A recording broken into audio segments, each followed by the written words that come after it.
Hey, everybody. It's Michelle, and I am completely cup runneth over with joy because today I get to announce that Chasing the Swallow, Truth, Science, and Hope for Pediatric Feeding and Swallowing Disorders is 100% done and in publication, and you can check out your copy on Amazon. And the best part, if that book moves you, if it grows your evidence-based triangle to engage in interprofessional practice, to do the root cause analysis to why the child is presenting with the PFD, to then engage with the team to get that child to a point of healing so that the real growth can begin, then y'all check out speechtherapypd.com because they are gracious enough to entertain all of these amazing, joyful ideas. And they're currently carrying the book for 13.5 ASHA CEUs. So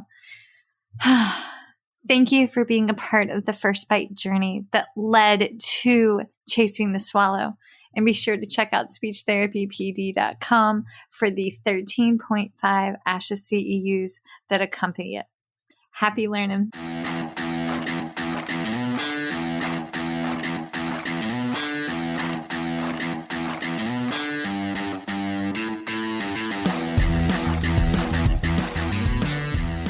Hi, folks, and welcome to First Bite, Fed, Fun, and Functional, a speech therapy podcast sponsored by speechtherapypd.com. I am your host on this nerd venture, Michelle Dawson, MS, CCC-SLP, CLC, the All Things Peds SLP. I am a colleague in the trenches of home health early intervention right there with you.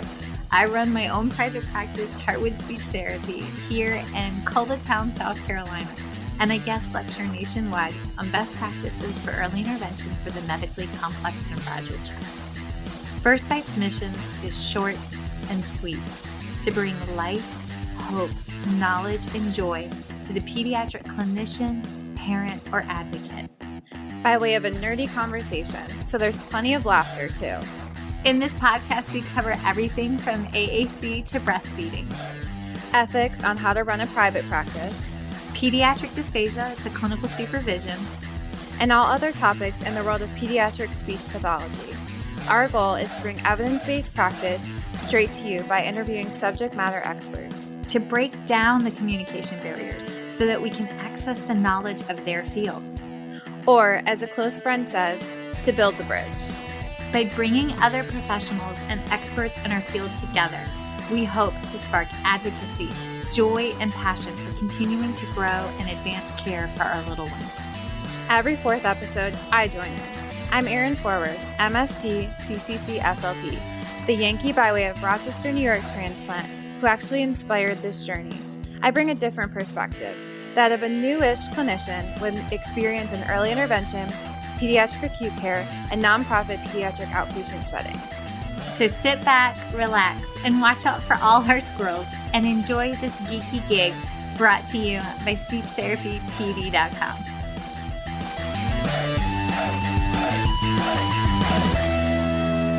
Well, hello, everybody, and welcome back. I'm going to be incredibly brutally honest. Today, our guest and I were having a blue day, and that's okay because not every day can be a mountaintop.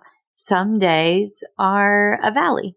And I mean, hell's bells. Sometimes it feels like it's a season of a valley, but we have to acknowledge that and respect that that's the season. So it kind of perfectly aligns with the topic that we're talking about because in truth, we have a lot of work to do in healthcare.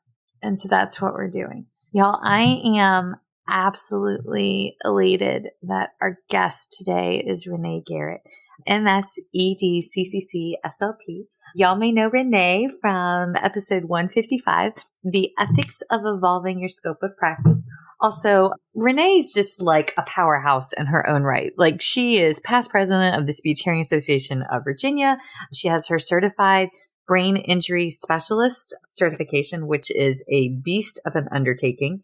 She's FEES, certified, trained, privileged, and first and foremost, a very, very dear friend. She's the one that I FaceTime at the end of a long week, and we may or may not sip adult beverages together while we're cooking dinner and laughing and or crying and then switch over to chocolate. But this is my person. And she's here today to not only acknowledge that, hey, this is hard. What we do is hard, and we can feel like we are crumbling and shattering at the end of the day. But we also have the strength to step up, to wake up, and to be the force of change. And it requires a force. And let me put this words of wisdom out there. Sometimes when you're the force of change, your presence can't change it. It is in your absence that you leave a vacuum of longing, wanting, muchness for the skills, for the strength, for the grace that you brought. And that's okay too. So if you're in a spot where you need change, but your presence ain't cutting it, it's okay for change to happen in your absence. So I think that about sums up that mighty powerful intro. Renee, how are you doing, love? Good morning. I'm freezing. It's so cold. Wait, what temperature is it up there? I think it's 27. Oh, no. Supposed to get snow later again, so got bread and milk, of course, already here. The essentials. We've got our priorities. Well, they're calling for a potential of colder weather this weekend, but the boys are like, but we can still play outside. I was like, nobody is playing outside until my garage and basement are clean. And then there was like this sudden silence, and all three, the boys and my husband, looked at each other like, how do we get out of this? I was like, I saw the look, suck it up, buttercup, everybody's cleaning. Like, oh my God, I look like a pack rat. Yeah. Well, okay. So woman, we're talking about a hard topic today, disparities in health and healthcare. And you're kind of known for talking on this incredibly uncomfortable topic. So I just kind of want to know, how did that become your wheelhouse? Because that's not a friendly wheelhouse. Well, I work in a fairly rural spot. It's pretty up and coming, I guess. They've built a lot more stuff, but there's a lot of farmland out near our hospital and a lot of people who are of lower socioeconomic status as well. And so one of the things, too, that there's a certain area that our hospital serves that's kind of known, just be honest, known for its drug activity. And so there's a lot of people who show up in the emergency room that are withdrawing or maybe have OD'd or both or, that kind of thing. So it just became, at first for me, it was about health literacy. And then also there was a lot of food insecurity in that area. And so those were the kind of two things that I was noticing as a younger clinician, less seasoned clinician a few years ago. And I just felt like, especially with literacy, it was so important. We're speech language pathologists. I don't know. I just think people assume it's 2022, I almost said 2021, and that everyone can read. And that's just not the case. And that was kind of very eye-opening. It's one of those things when it's not in your face. I don't know that you realize the depth of the things that really affect other people's lives. And I'm not talking about, just their health conditions like diabetes and things like that. I'm talking about, their life expectancy, their mental health, their access to food, their access to care as far as healthcare goes. And then also insurance. Insurance is always a big topic. But there's a lot of people who are either uninsured or underinsured too. And again, I don't think the average general person, I don't think we realize how impactful and how widespread those topics truly, truly are. And when I started kind of delving into this as far as health disparities go, I keep hearing health disparities and then healthcare disparities. And so I was trying to figure out, what does that exactly mean? Because the health disparities are those things we just kind of briefly touched on, the mortality, life expectancy. I think I skipped one, the burden of disease, when you don't have access to insurance and access to healthcare, and then food insecurity. There's a lot of other things that are online that you can look at that kind of define that even more. Is that like a food desert? Yeah. And there's a lot of governmental agencies like Health and Human Services has some policy and data information on their website. NIH has a whole thing about communities in action and the state of health disparities. We've got down the street from us, like literally down the street from us, it's one zip code over on North Beltline. And so it's like maybe a 10, 15-minute drive from us. It's a food desert. And that zip code has one of the, like across the nation, it's like falls in like the top 5 for above knee amputations. Oh, wow. And it's like, that's the craziest thing about Columbia. Like, we live in a nice neighborhood. I mean, it's middle class all the way. And God help us, on USC Gamecock Day, it's infiltrated with intoxicated college kids, which is a story for another day. And trust me, the people watching is spectacular before and after a football game. Also, the boys have reached that awkward age where they like watching the sorority girls coming to and fro, and this is just not happening. But literally 15 minutes from our house, it is a completely different world.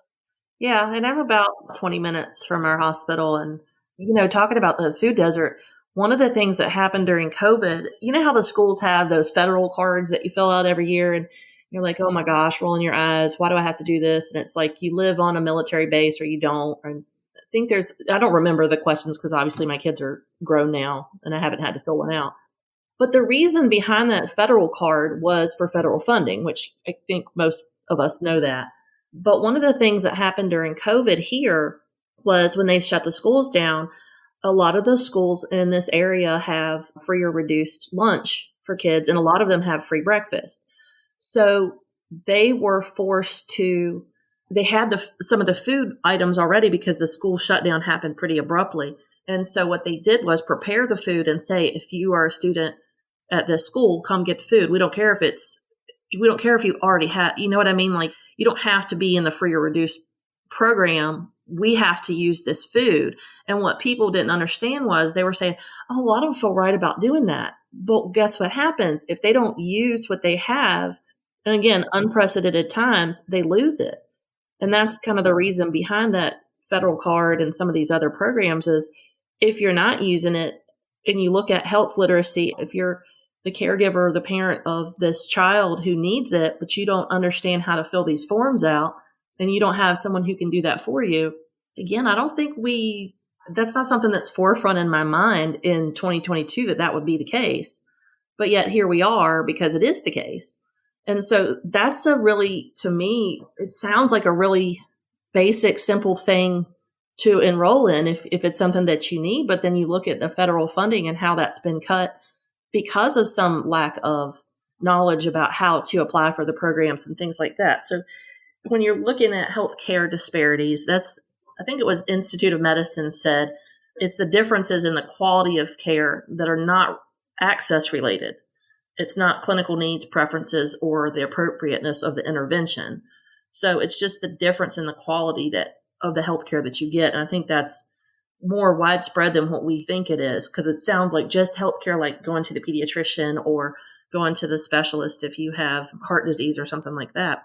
And that's not. It's so much further reaching and more widespread than I think the average person is aware of. So I'm just going to say this. Most clinicians, most SLPs are middle to upper middle class white females. Most of us come from a nuclear or somewhat close resemblance to a nuclear family. So we've never walked that walk, which is why our implicit biases and why we can't wrap our brain around it. Honestly, I think every graduate school should require a student clinician to do a home health semester. I think the world would be a different place if you spent 10 to 12 weeks doing home health care, peds to adults. I think everybody would have a whole nother level of empathy. Well, and pre-COVID, as you all know, I'm involved in the Speech Language Hearing Association of Virginia. And one of our former presidents, Darlene Robke, was very key and instrumental in having us go, or having the graduate students, but it could be anyone else that wanted to volunteer to supervise. There was a county where they did community screenings for hearing and preschool language. And it was very eye-opening for the students who participated in that because, they're gung-ho. They want to get those hearing screening hours and get all that stuff over with. And then they go out there and they're like, wow, these kids are this is a different world than what I come from. And I think those types of community outreach programs for universities might be helpful as well, because I think some people do that on their own. Some student clinicians do, but then if that was more of a widespread thing for their clinics, I think you would probably see a different outcome as well. So if you and I ran the world, how are we going to fix that? Add that to our next Friday night talk. How about that? Well, you know what's funny is, again, when I was looking at the research for this, sometimes I read this stuff and I'm like, that doesn't even, I want real, like, concrete. I need concrete, actionable items, not this general broad raising awareness. Okay, well, that's sort of what we're doing right now, but how do you raise awareness in your community? Because you can put that on a piece of paper and it sounds great, but then I want to see what actionable items are you actually doing. Same with expanding healthcare coverage. Okay, well, we've seen how that has turned out in the past few years. It's just been one big bad roller coaster roll after another. And we have always had health insurance. This is just my personal insight. We've always been blessed to have health insurance. However, Christian's health insurance for a while there when the kids were young, and good God Almighty, every year for 6 years, either I was giving birth, having surgery to recover from giving birth, or additional surgeries to recover from the other complications of the other surgeries. And then the kids were having surgeries. It took us forever. And I think early 2020, we paid off, no, sometime in 2020, no, it was 2021. We paid off $48,000 in medical bills. Yikes. That was our copay and our deductible from all of those surgeries. It took us from ever, to quote the bear, 48 grand in medical bills. Oof. Oof. That's a degree, people. That's a degree just to survive so that mom didn't bleed out. Right. But and there's no financial aid for that. No, there's not. And a lot of the things that are considered what they used to call charity care, or they would say indigent care, which, that's, I don't even like to say that out loud. Yeah. A lot of that has gone away. And then they'll, if the person works, they'll try to get a garnishment on their wages. But, we also have a pretty large Catholic-based health system here. It's not where I work, but I know that they tend to. Mary Immaculate. Yeah, and it's Bon Secours, the health system, and they're affiliated with Mercy Health now, and they used to do a lot more charity care than the other two larger non-religious based health systems did.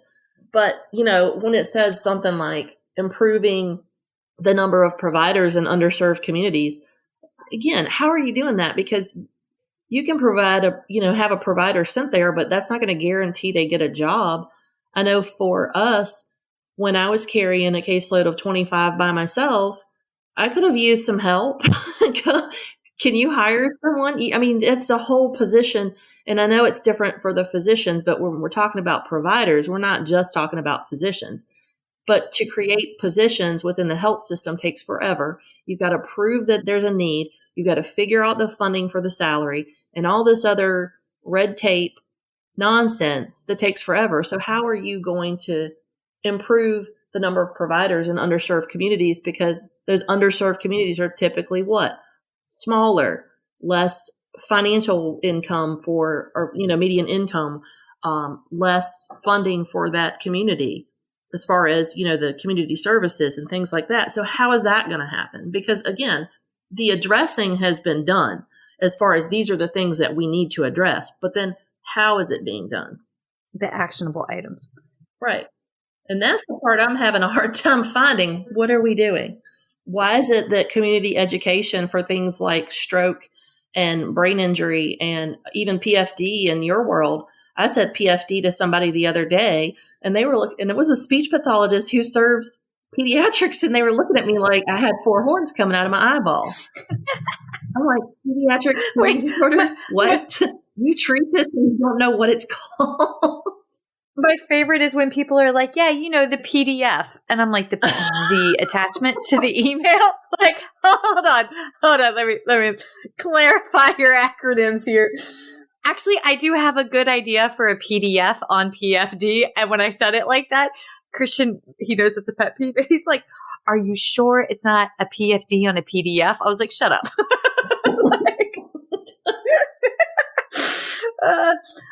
All right. So rehash for me again, the biggest definition difference between health disparities versus health care disparities.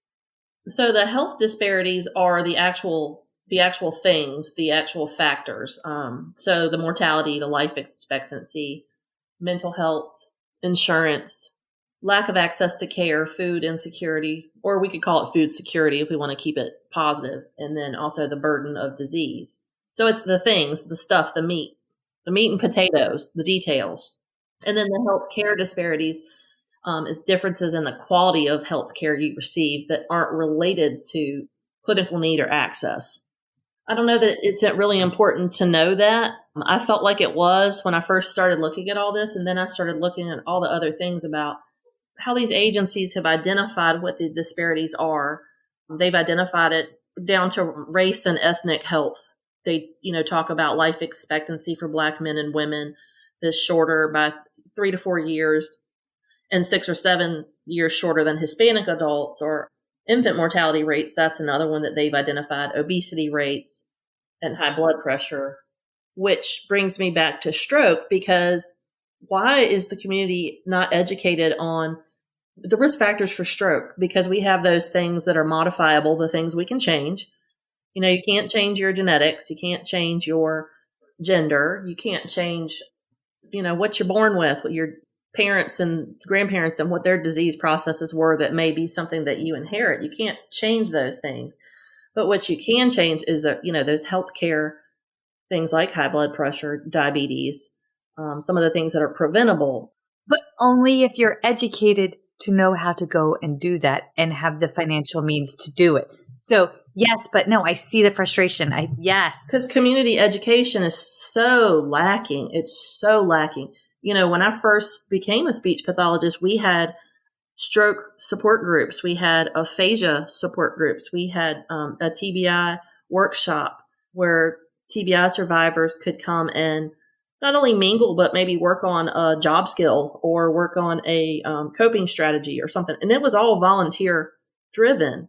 And so I don't know if it's that those programs aren't supported because they're not generating money for revenue for the hospitals or the other health agencies, or if it's lack of volunteers, or if it's both. Because if you're not incentivized, I'd like to think that people are driven to do good of their own will, but people have families, people have medical conditions of their own and things, a lot of people are taking care of their parents now too. So there's a lot of factors that come into play that could be barriers for people that are qualified to lead those volunteer things. But then if they're not incentivized to do it by the health system being supportive, or by the community services board or whatever agency is involved, by giving, just by giving a space, you can't even really find a space to conduct something like that. And what are you supposed to do? Do it out in the cornfield somewhere? I mean, what difference does it make at 4 or 5 o'clock at night if there's an empty room and 25 people go get in there and learn about what their condition is and how they can change the next person? Yes. Sorry, I just laugh really hard because I know right where you are, and it's like cornfield, tobacco field, cotton field. Like, yeah. And I'm like, oh, yeah. Okay. So folks, sit back and think about the identifiable point of system failures in your community. And like for me personally, I am struggling with lack of education and awareness on AAC. Had a colleague at not my facility, at a different facility, tell a patient's caregiver that an AAC device for their child on the spectrum that was nonverbal would cause the child to never learn their words and become dependent. That's a huge, what would that fall in? Healthcare disparity, lack of knowledge, and access to it. There's also misinformation that AAC families are going to have to pay out of pocket when that's not true. Insurance will cover it.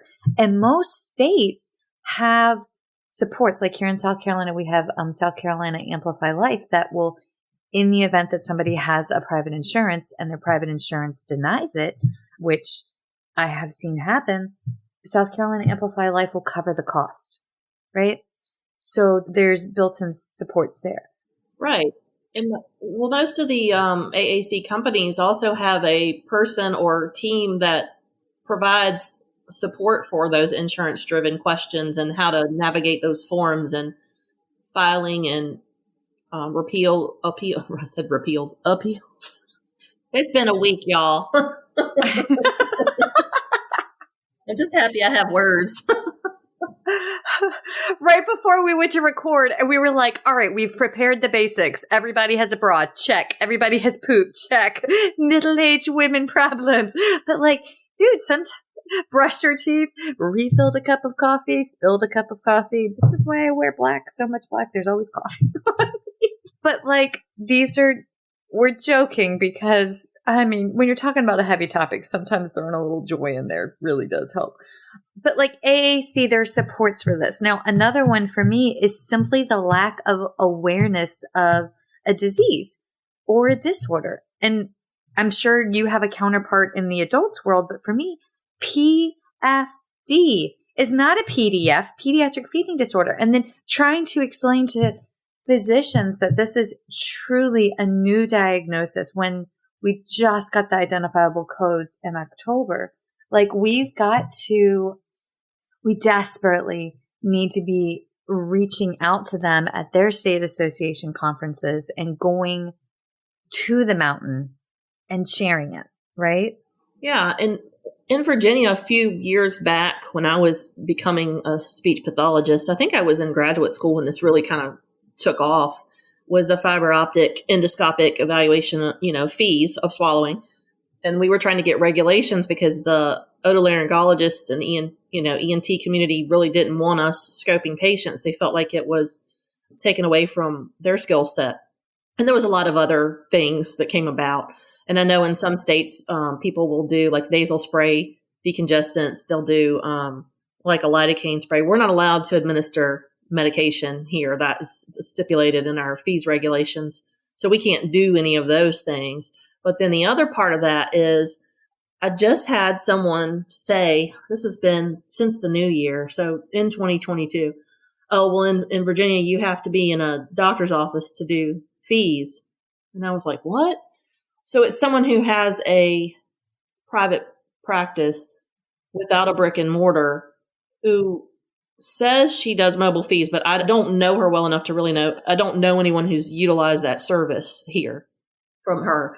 But she was saying that as a mobile fees provider, she can't go anywhere and do the fees, that we have to be in a doctor's office. And so I was looking back through the regulations, and that's not really true. You have to have a doctor on site. So for, us in the hospital, it's a little different thing because doctor obviously ordered it and the doctor's there.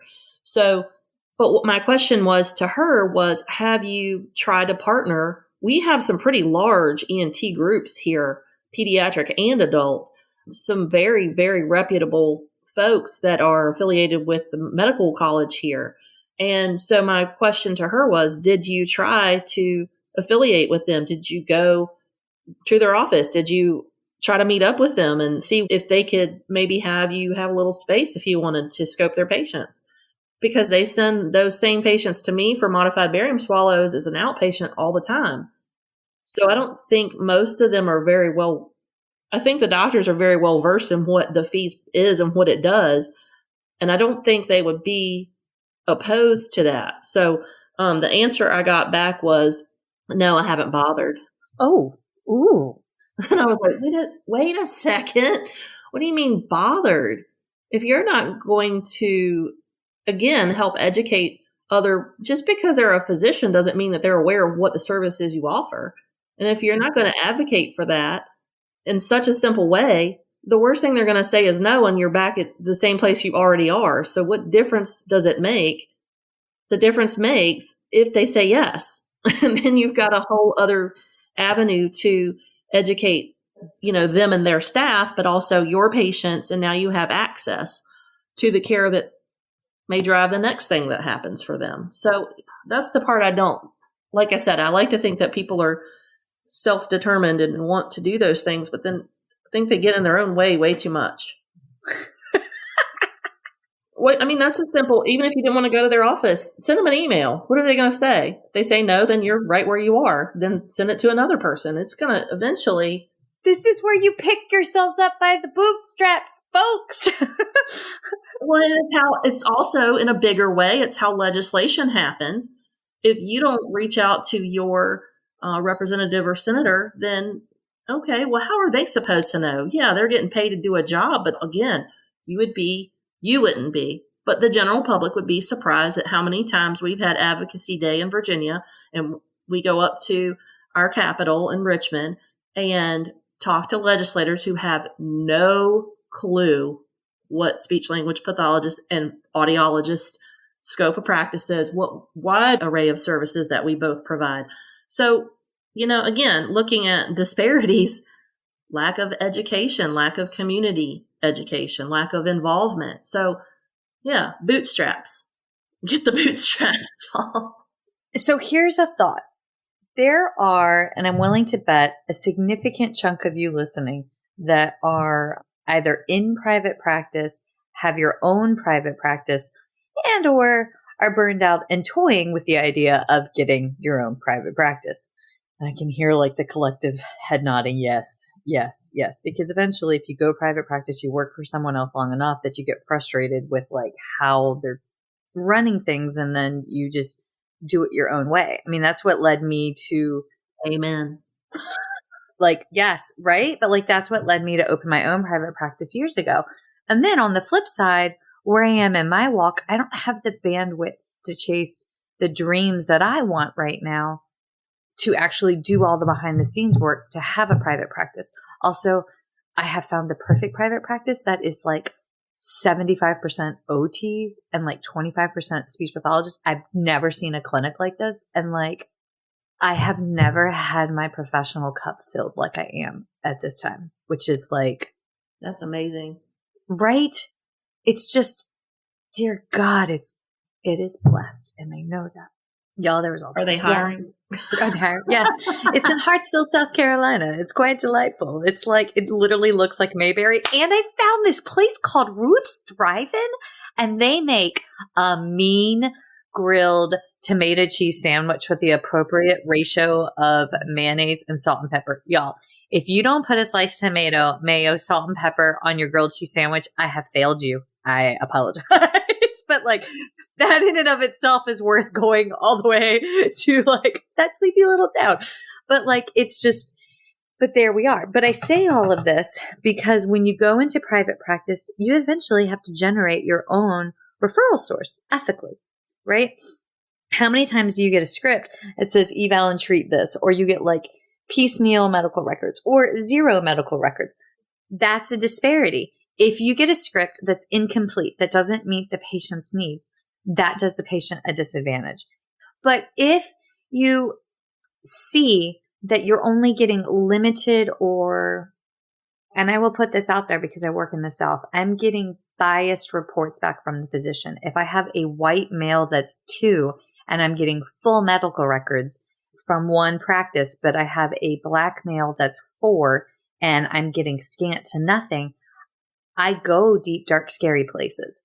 But I can't go in guns a-blazing and say, this is biased, because that will shut the practitioner down at me, right? I can just say, hey, I'm noticing that I'm not getting the full records for this child. Can you please send the rest of the records over because I have to do my PMH for the eval? Or I'm missing something and I feel like something has changed in the last 90-day plan of care. Can you please like send me an update, right? So, and in that moment, you can send back your 90-day plan of care, send back your evals with detailed information, and maybe scan in a copy, because I know we're still mid-COVID. You can scan in a copy of like a cool article or like a tool or a resource, or I don't know, the like PFD screener from Feeding Matters, or like the Communication Bill of Rights from ASHA, and like just slide that right on in there to your report. And then they're going to see that.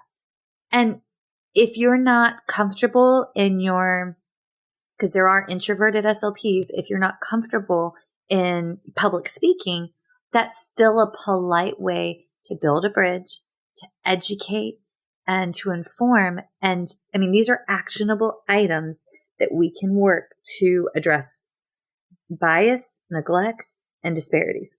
Okay, wait, give me some more actionable items. Again, looking at policies, health and healthcare, this was way back in 2000, the national class standards. So culturally and linguistically appropriate services in health and healthcare. You know, I have never heard of that before I started doing the research for this. And so I was like, okay, well, you have this thing. But again, it says class-related activities, class training legislation.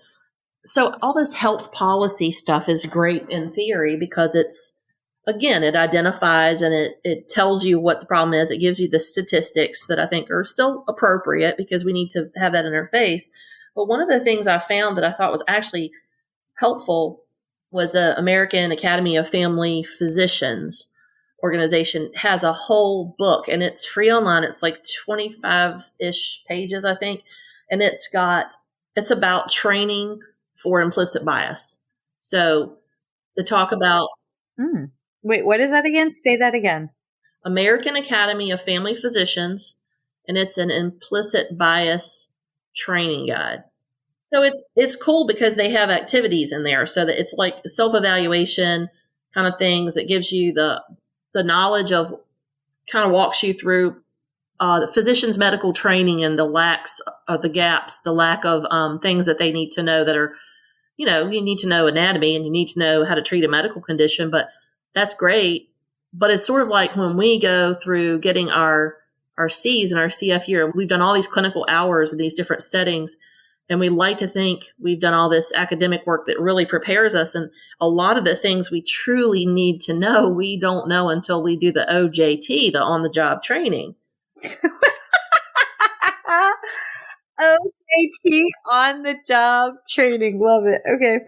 Well, that's why when we have, you know, like you and I have met people, and Hillary from Dysphagia Outreach, she takes her students with her into the facilities where she does mobile fees, and they get to see the nitty gritty and the dirty stuff, you know, the down and dirty, the things that we actually really need to know. And because some of this too is when you're looking at less seasoned clinicians, even when I came into this profession, I was older because this is my second career, but I wasn't prepared for some of the things that I've seen. And I don't think you can be necessarily. But again, if you're looking at internally and figuring out what your own, that implicit bias is, if you don't evaluate that in yourself, you're not going to be able to help anyone else figure out how to make that better, if that makes sense. So I like this guide because it talks about actual strategies. They talk about empathy, goals for fairness and equality. One of the things that really is one of those things that's like nails on a chalkboard for me, and I've had this happen at both health systems I work for, is when someone will come that's a higher level manager, mid-level manager. We have a VIP patient coming. Oh, that drives me crazy. And so my response now as an old person, because I'll be 50 in a couple months, y'all, I'm getting old. There's something empowering about age in some regards, I think, especially for women. I don't know when this happens or when the switch flips. Late 30s. It starts. My automatic response now is every one of my patients is a VIP. Don't come at me with that. Well, I usually say shit, but crap. Yeah. It just irritates me. Like, who are you to tell? I don't care that your brother-in-law's cousin's uncle is the VP of whatever marketing. That has no bearing on the care that I'm going to give that patient. So why do I need to know? I don't need to know that. I need to know what it is I can do to help this patient. So to me, that's a bias. It's not implicit. That's just a straight up bias. And it irritates me so much. Like, it's just, why do you do that? But yeah, so this, you know, when they're talking about the goals, is not only to promote awareness of it in healthcare, but how you moderate the negative effects. So that's why I like it, because they do say self-awareness, being conscious to mitigate what it is you do with that. So this gives you an activity so that you can understand and identify your own bias, but then what do you do with that information? You know, and I think now one of the bigger things, this was a really cool way of handling something that happened. This wasn't me. It was someone that I work with. Well, I used to work with her, but we still kind of talk back and forth about tougher cases, of course, with maintaining our confidentiality, but just the cases in general. So this was someone who is she deals a lot in outpatient with head and neck cancer survivors, patients who are about to have treatment for that. And after, she does a lot of things with neurological disease like Parkinson's and Huntington's. And she's been a clinician for a long time. So it's nice to bounce ideas back and forth. But she had a transgender male come in and he wanted voice feminization. And she said, I feel like I'm not the one to help him. I know voice from a Parkinson's standpoint and a progressive neurological disease standpoint, but I don't feel like I'm qualified. And I thought that was pretty, that's pretty brave, because she could have said, if she was a less seasoned clinician or maybe even a different personality, she could have said, oh, the pressure is on for my boss to develop this into maybe we'll have more referrals. But she said, and put her foot down, I don't feel like I'm going to do this patient any good. And let's try to figure out where this patient can go, where it's going to be beneficial and they'll get the care that they deserve and the care that they need. And I thought that was really brave, because I think more of us need to do that instead of trying to feel like you're the superhero who can fix anything. Because there's some things if it's not your forte, send them to someone else who can help. We just happen to have someone who is a voice sort of specialist. Not that we have that as a specialty that's board recognized, but very well versed in it, has a Visi pitch, has all the, measurements and tools and things she needs to give good feedback. So that's where he's going to go, he or she. I don't know that person's pronoun. So this transgender male is going to go to this other person who does feel like she's well-versed and has had experience with that. So I thought it's a good way of saying we can't fix it all. So if you don't know how to do it, there's nothing wrong with learning, but don't do it to the point where it's a science experiment that you don't know what the outcome's going to be. Yes. So they did not engage in patient abandonment. They did not do patient harm, and they transferred the case to the appropriate clinician. Right. Yes. That's the cut and dry meat of it. But yes. But in all actuality, she could have said, well, I don't agree with this person's lifestyle, or they made me feel uncomfortable. Okay, well, he made you feel uncomfortable. How do you think he feels? Or he or she, again, don't know the person's pronouns. But, that's on the patient's behalf. That is a heck of an undertaking. So the fact that, the patient's willing to come in and share and get the care that they deserve and need, then you have a responsibility to not shove your bias off, whether you have that bias or not, because the outcome could have been completely different. Okay, there's two that I want to pop in on real quick. Is it okay? Absolutely. Y'all, Asha is doing steps, and I know that we all agree that there have been some shortcomings, but they're steps, right? And as I say that, my next breath is, don't forget that you are Asha. And in one breath, if you're going to criticize and critique, in your next breath, hypothesize and or work towards the solution. We can all sit in that uncomfortable zone. But coming from two state association presidents who have both been involved at CSAP conferences, we can tell you there is a lot of work that goes on behind the scenes. But you have to join your state association and your state leadership, and you have to volunteer in order to be that source of change. But I digress. But there on ASHA's website, there's a whole page dedicated to addressing systemic racism and institutional inequities in CSD. And this does partake into healthcare disparities. But what I appreciate about this is that on this page, it actually goes through and they have ASHA-driven resources for bias training. And I know that there's some of us out there that are like, oh my God, it's the end of my time and I need my CEUs, and where am I going to get my CEUs, and da-da-da-da. Well, they have CEU courses available on this. And I'm going to put it out there. Honestly, I think that we should have bias training as part of our 30 every 3. Like, I think an ethics class, I think a supervision class, and I think a bias training should be required in our 30 every 3. But that's just because I don't know what I don't know.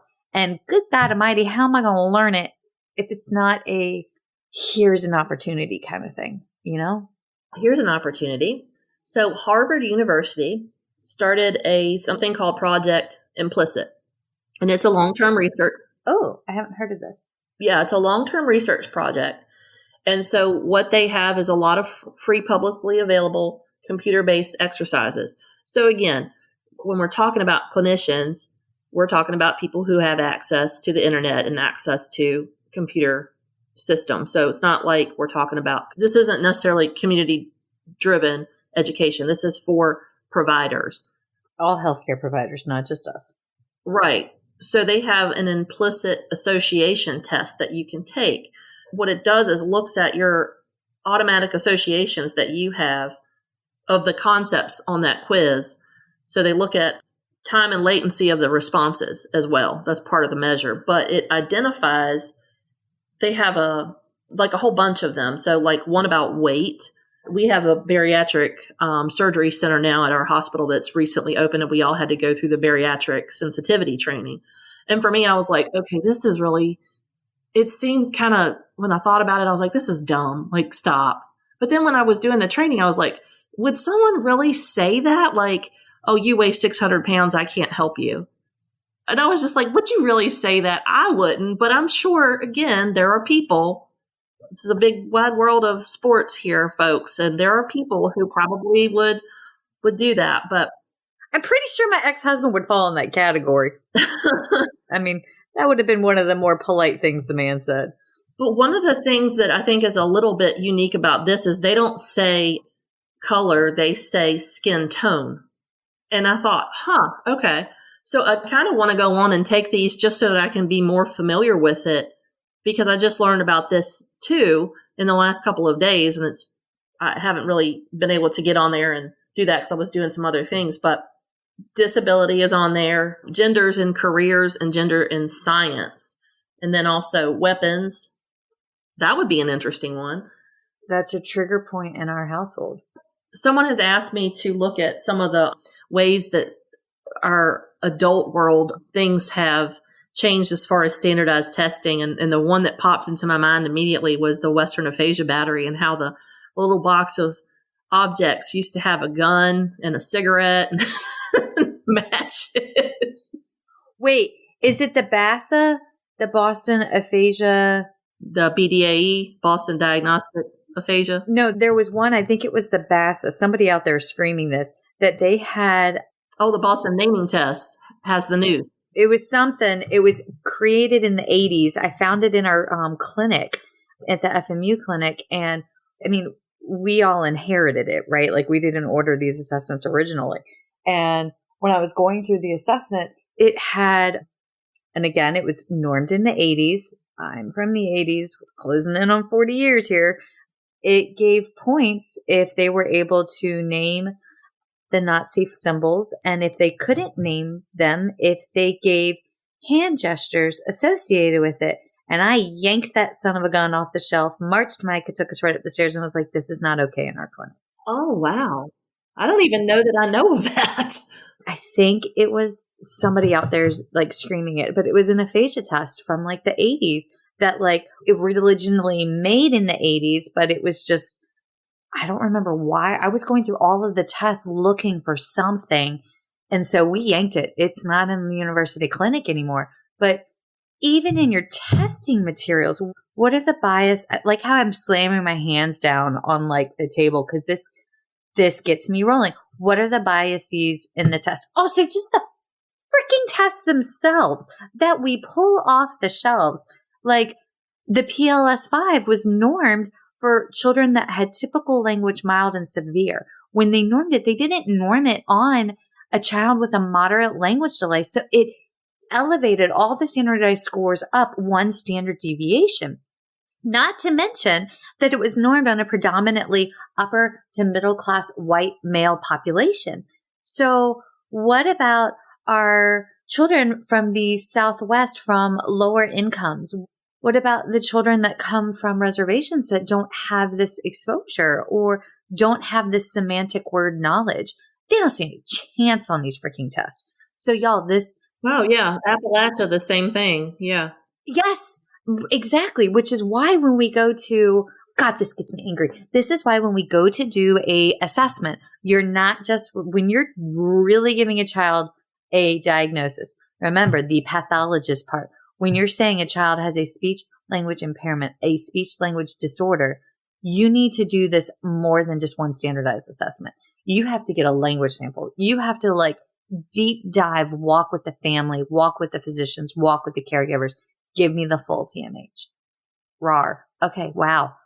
Maybe I shouldn't have had that second cup of coffee. When we're, again, we're able to, I think, identify some stuff, but then now we have this tool that we can use that, may point out some things you didn't know about or weren't aware about of yourself, and that how you can kind of look at that and, oh, crap, I need to maybe think about that in a different way and look at some other research and things like that. But there's another one that's called the Safe Zone Project. And this is identity signs that you can use to have people identify their own social identity. And, it's things like gender, expression, identity, sexual orientation, biological sex, national origin, immigration status. And so the Safe Zone, you can put these up for training. The purpose is to have a safe and inclusive learning environment. And there, again, some of this, this one guide has all this information in there about the website. It's on the American Academy of Family Physicians.org, implicit bias. They have a whole training, not just this facilitator guide, but they have this whole training with PowerPoint presentations that talk about a safe and inclusive learning environment and the Safe Zone Project and how you can use that to get in that uncomfortable place so that then you can learn how to get out of that by having that content knowledge and looking at other people's backgrounds, identities, and their experiences and learning from that. So those to me are actionable items. Those are things that you can do and you can be self-motivated to do that. And again, I think that would be a great one for a university clinic to have a safe zone project like that within their clinicians, their student clinicians, and have them do that together, because they can. One thing I always tell my students, and I probably have said this to you many times, you may not like everyone that you work with, but especially when you go to, like in my area, we have 2 large universities that are schools with CSD programs. And so at some point, you are probably going to work with, interview, or have knowledge of another clinician that you may not like personally, but you don't want to burn that bridge because you never know where you're going to be sitting across the table from someone that could be a stakeholder. You could be the stakeholder. So, keeping those professional relationships intact, while that may not be your go-to person for handling a tough case, you still need to maintain a professional connection there, because you never know where you're going to wind up and who's going to be sitting across the table from you. So they could even be your patient one day. We had an incident at the university January a year and a couple months ago. And the resolution was that one of the faculty members, who I highly admire, worked both cohorts through the implicit bias webinars that are on ASHA's website. They're like 3 to 5 minute videos, and it was uncomfortable. Everybody in the room was uncomfortable because, let's face it. Have you ever learned a life lesson in a comfortable setting? Right? Okay. My dad has a story about the hay bale talk. I coined the phrase. You're very much welcome. So I mouthed off to my dad one time, and it was when they were, one time I was an angry 13-year-old female. And my parents had divorced, and I wanted what I wanted for when I turned 13. I don't even remember what it was, but I had gone through this season of like total anger. Like my parents had split. I found out my mom having the affair, like all this drama, right? And so, no, I was 13 or 14, old enough to know better. and mouthed off to my dad really ugly and then hung up on him. And my dad had Navy DOD, worked in the intelligence department on base. Probably the wrong man to mouth off to and hang up on. And he had moved away from the family farm and lived about 45 minutes away. Well, about 30 minutes later, my dad showed up and said, we're going over the hill. Now, in my family, when something goes over the hill, it's getting put down. Like, that was like, so there's teenage Michelle. Yeah, that's also called going to the farm. We've heard that one. Yeah. So dad took my butt over the hill, sat me down. We went in the barn and I was like, I'm going to die. I'm actually going to die. I mean, please know, my dad never raised a hand to me. But he grabbed a hay bale from the top, sat it down, and sit your little butt right there on that hay bale, and you will listen with an open mind and with an open heart. The second part, God.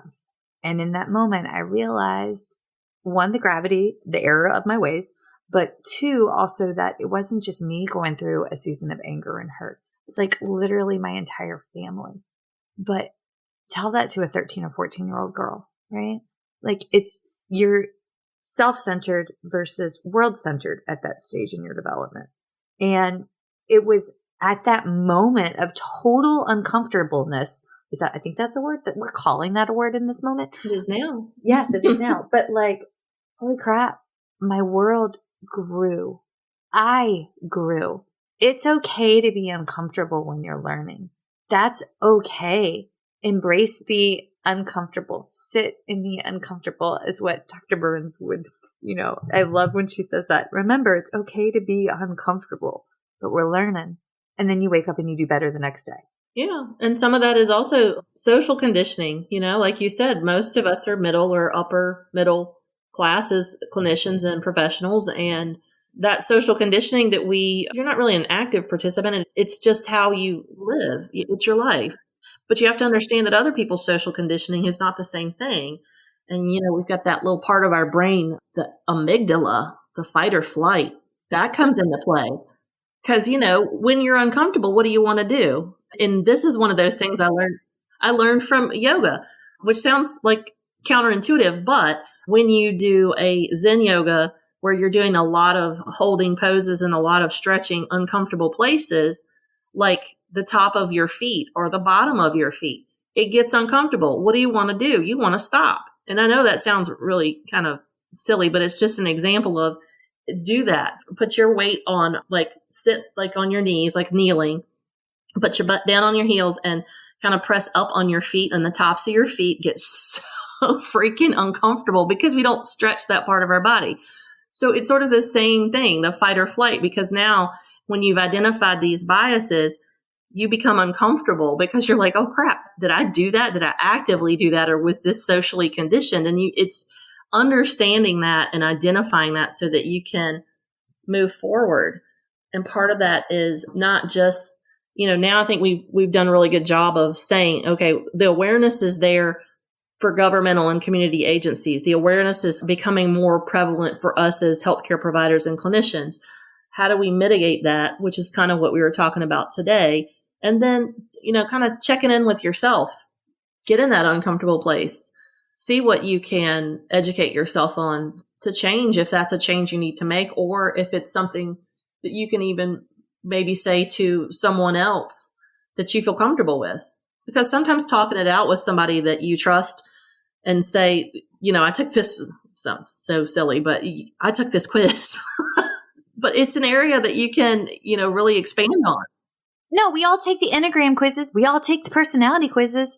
If you have a champagne with Aaron, you will be getting your horoscope read to you. So we did talk about that at ASHA, actually. We did. I told you. I knew it was going to happen. But no, Aaron and I talked about it when you were getting your fancy award. Oh, yeah. Yeah. I still love you. It's okay. I got in trouble for not telling anybody that happened, and I still haven't really told anybody that happened, but because I don't like to talk about those things. It makes me uncomfortable. Sit in the uncomfortable, Michelle. Wait, stop. Okay, shout out to Mern. My Mern is my accountability partner. She's the person that when something happens in society that I go to because I know I have those biases and I am working, and this is something that you ever just like check the box and it's done. You're always growing. Well, and we keep hearing a lot about, like I hear this on the news a lot about mindfulness and meditation. And a lot of people have started doing those types of programs. You know, our Fitbits and our iWatches have that little EDA scan you can do that's supposed to make you more mindful. And for some reason, I freak out when I do it and my heart rate goes up instead of down. But I think when you think about that implicit bias and just when you've identified that, just having the self-awareness piece, but then also being mindful in a different way. You don't have to necessarily meditate on it, but being mindful when you're about to say something, like I did earlier with the transgender male and the pronouns. I don't want to say he or she because I don't even know what this particular person, where they're at in their transition. I don't know anything about them. So I don't want to be that person that then sounds like a complete total jerk. So to me, that was the practice of being mindful because I can't comment on it. I don't know. And that wouldn't be right to do so. But you're honest about this. You know what I mean? And that's, God, I love you. I love you. It's also the same thing when you hear, like person first language, and I hear a doctor say, oh, they're aphasic or they're dysarthric. It drives me nuts. That's another nail on the chalkboard for me. Oh, gosh, what the one I read the other day? Oh, man, it left me already. That's because we're middle-aged. That's because I have to poop before we podcast. Did we brush our teeth? Bras on check. I got my little glass of water so I don't get hoarse and sound like I have a voice disorder today. Oh my God. Okay, woman, we are over. And Lord Almighty, I knew we would be. Is there anything else you want to leave us with before we roll? For me, I think we covered the things that I wanted to cover. But I think American Academy of Family Physicians.org, it's AAFP.org. Go look up their implicit bias training. Even if you don't take the quizzes, even if you just read through it, it's a good resource. It's a good resource to have in your back pocket. You never know when you're going to need it. And you can join me next week on speechtherapypd.com if you want. Yes, because we have, hold on one second. I have a picture of it. You can find Renee. She actually has 2 webinars out. We have ethical considerations for SLPs in medical settings. It's a 1-hour CEU with speech therapy PD. And what's the name of the other one that I wanted to sign up for and then brain farted about?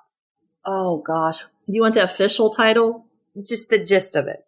It's ICU, working in the ICU for medical SLPs. Yes.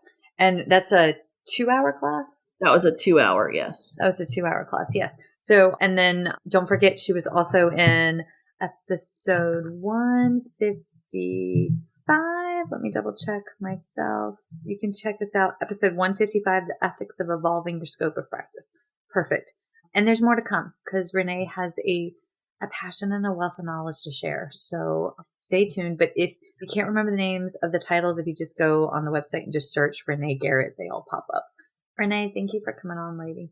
Oh, you're welcome. Thanks for having me. Folks, go check out First Bite Podcast on Instagram. Check out the First Bite Facebook page. As always, we love it when you hit us up on Apple Podcasts. I'm remembering the sequence of the words. And give us 5 stars and a joyful review. And seriously, thank you everyone for tuning in.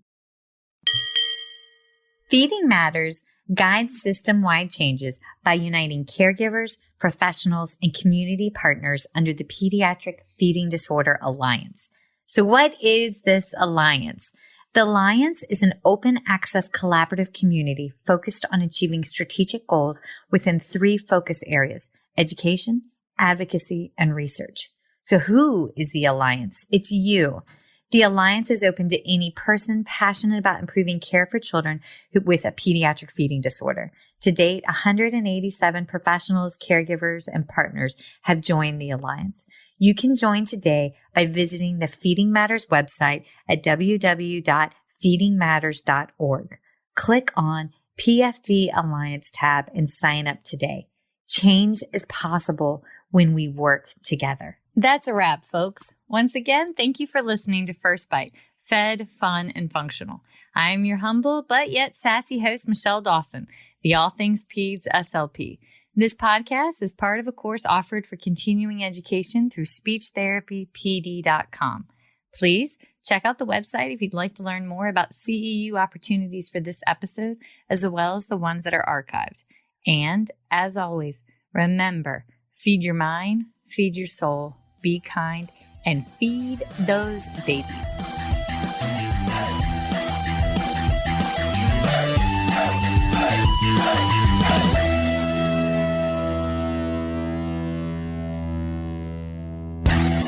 Hey, so it's Michelle Dawson here, and I need to lay out my disclosure statements. So if you ever wondered how bad my ADD, ADHD, and lack of sleep Monday through Monday actually is, well, here you go. These are my non-financial disclosure statements. I volunteer with Feeding Matters. I'm a former treasurer with the Council of State Association Presidents. I'm a past president with the South Carolina Speech Language Hearing Association. I am a current member of both ASHA and SCISHA. And for this year, for 2021, I volunteered for the Pediatric Feeding Disorder Planning Committee for the ASHA 2021 convention. My financial disclosures. All right, so I receive compensation for First Bite presentations as well as talking teletherapy and understanding dysphagia from speechtherapypd.com. I also receive royalties from speechtherapypd.com for ongoing webinars that I have on their website, as well as compensation from PESI Incorporate for a lecture course webinar that I have on their website as well. I am coordinator for clinical education and clinical assistant professor for the Masters of Speech Language Pathology program at Francis Marion University in Florence, South Carolina, for which I receive an annual salary. I also receive royalties from the sale of my book, Chasing the Swallow, Truth, Science, and Hope for Pediatric Feeding and Swallowing Disorders, that I self-published and is available on Amazon. And I do receive royalties from the accompanying 13.5-hour CEU for the book from speechtherapypd.com. So yeah, I stay pretty busy, but those are my financial and non-financial disclosures. If you ever have any questions, please feel free to reach out. All right. Thanks, y'all. Bye.